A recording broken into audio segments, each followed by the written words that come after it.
Okay, so let's talk about axes of movement now. So you've hit level 3, Anatomy and Physiology, and you've just got your head around planes of movement, which was introduced to you at level 2, so that feels fairly familiar.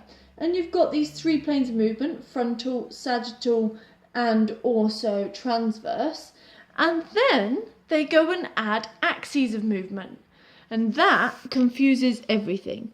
Now this is the axes of movement. So you've got 3 of them: Anterior-Posterior Axes, Medial-Lateral Axes, and Longitudinal Axes.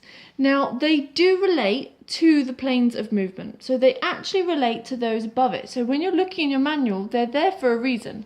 They do relate. Now let's kind of go through these together, see if we can help you totally understand them. It's a bit hard to tell from the manual itself. So first of all, let's go with Anterior-Posterior Axis. So what I need you to do for this one is to pretend you have a stick that you are going to be skewered, okay? So you've got this stick, and this one is going to go through your belly button. Let's go through belly button for Anterior-Posterior Axis. It's going from anterior, think antennae, going forward, so it's going from anterior to posterior. Posterior always is behind you, it's in the past. Antennae is anterior, posterior is in the past, so it's an anterior-posterior axis. Looks like you've got a skewer right the way through your belly button, okay? So that kind of motion. Now it's when that happens and that becomes that moving point of your motion. So for example, you've got this skewer all the way through the middle and it causes you to turn around that skewer. If someone was to then turn that skewer like a little foosball player, so a little table football, they then turn it, your body turns around that axis. That's what they're asking in relation to axes of movement. So your body turns around and you end up with a lateral flexion. So yeah, okay, that's lateral flexion. Now that same anterior-posterior axis I could pick up and I could put through my shoulder. In that same way that it's moving from anterior through to posterior, I can put it through my shoulder, and then I've got adduction, abduction of the shoulder. So you like your lateral raise. So you've got these movements that happen all as a result of being turned around that little foosball character skewer that you're on. And this is moving anterior to posterior. Those movements all happen in the frontal plane.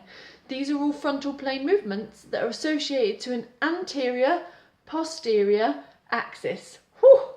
Fantastic. If you're still with me, keep going. All right, next one. Next one is a medial-lateral axis. So a medial-lateral axis is going to be a skewer literally like a foosball player now. This one's coming right in through the side of your body. So it's going in through the side of your body. So let's, for example, say it's going through your hips. So let me stand up to do this one. So if it's going all the way through your hips across here, then from here all the way through, like a little foosball player, what types of actions could you do? If someone twisted that, it's going to cause flexion and extension. It's going to cause movement from those hips.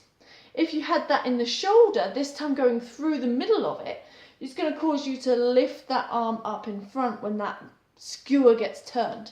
So it's creating movements that are all in the sagittal plane, all flexion, extension movements. So if it's coming from your bicep, you're going from this bicep and then suddenly allows you to twist up and down.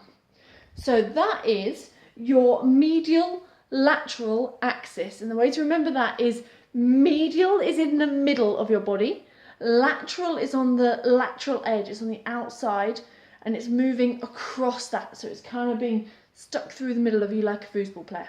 Right. Final one, I'm trying to do this nice and quickly for you, is a longitudinal axis. Now this follows the path of your spine. Think long, think that it's going from your head all the way down through the middle. So it's a longitudinal axis.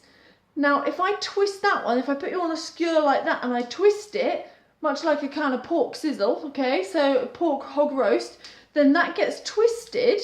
As a result, you're going to create rotation around that skewer, which means you're having transverse based movements using your transverse plane, and you then have rotation, and you also have anything that's involving a twist. So usually it's spinal rotation is the biggest one, but also pec fly would also be included on that when you put that skewer down through the shoulder.